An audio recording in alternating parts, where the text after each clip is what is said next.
just a game. It's not serious. It's just a fun of having an adventure to try to go to a land that we never heard of and discover as we went along that nobody went there for a long time and it's isolated.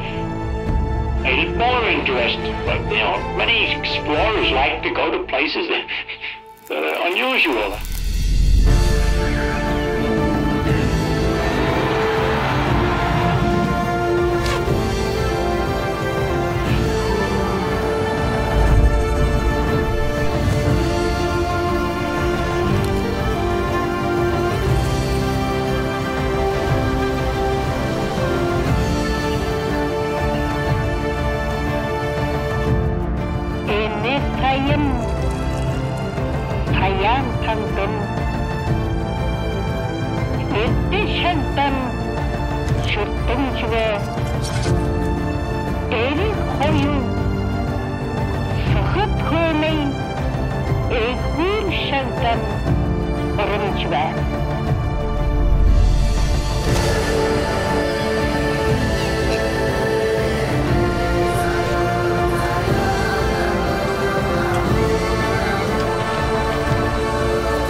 Idea is to have adventure.